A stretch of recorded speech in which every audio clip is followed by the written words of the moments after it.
오늘 주시는 하나님의 말씀 열왕기상 2장 2절과 3절의 말씀입니다. 내가 이제 세상 모든 사람이 가는 길로 가게 되었노니 너는 힘써 대장부가 되고 네 하나님 여호와의 명령을 지켜 그 길로 행하여 그 법률과 계명과 율례와 증거를 모세의 율법에 기록된 대로 지키라. 그리하면 내가 무엇을 하든지 어디로 가든지 형통할지라. 아멘. 오늘 본문의 말씀은 다윗이 죽을 때 유언으로 아들 솔로몬에게 남기는 말씀입니다. 여기 보면 다윗이 생각하는 죽음에 대한 관점이 먼저 나옵니다. 내가 이제 세상 모든 사람이 가는 길로 가게 되었노니. 그러니까 다윗은 자신의 죽음에 대해서 그렇게 처절하거나 그렇게 두려워하거나 그렇게 절망하지 않았습니다. 세상 모든 사람들이 가는 길로 간다, 그렇게 표현하고 있습니다. 이것은 사도 바울에게서도 보여지는데 디모데후서 4장 7절 이하에 보면 나는 선한 싸움을 싸우고 나의 달려갈 길을 마치고 믿음을 지켰으니 이제후로는 나를 위하여 의의 면류관이 예비되었으므로. 사도 바울 역시 죽음에 대해서 두려워하고 초조해하고 있지 않는 것을 볼 수 있습니다. 이것은 이 땅의 삶이 누구나 유한하지만 하나님의 나라로, 영원한 하나님의 세계로 들어간다는 굳건한 믿음이 있기 때문에 이렇게 표현할 수 있는 것이죠. 자, 다윗은 이러한 마음으로 이제 나라를 이끌어가야 할 아들 솔로몬에게 앞으로 힘써야 할 것들을 이야기합니다. 첫 번째로는 너는 힘써 대장부가 되고, 너는 힘써 대장부가 되고. 하나님 뜻대로 나라를 통치하는 것은 쉽지 않다는 뜻입니다. 힘써라고 표현하고 있습니다. 우리가 믿음 생활을 제대로 해나가는 것, 힘쓰지 않고 저절로 되지 않죠. 또 힘쓴다는 단어는 영어 성경으로 보면 be strong이라고 되어 있어요. 강하고 담대하라, 이런 뜻이 담겨 있습니다.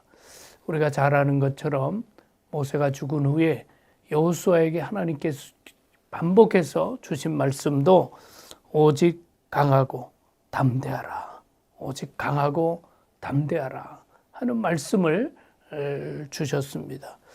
우리 하나님의 뜻을 이루어가는 것은 저절로 되지 않는다. 또 하나님께서 원하시는 삶을 살아가기 위해서는 강하고 담대해야 한다.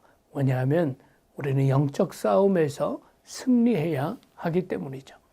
또 하나 앞으로 지켜나가야 할 것, 그것에 대해서 여호와의 명령을 지켜 행하라. 하나님의 말씀, 법률, 계명, 율례와 증거를 말씀대로 따르라라고 지도하고 있습니다. 신명기 17장에 보면 이스라엘 왕들에게는 하나님이 주신 왕도가 있습니다. 작게는 3가지, 크게는 6가지인데요. 3개는 가지지 말아야 할 것. 병마를 많이 가지지 마라. 여인을 많이 곁에 두지 마라.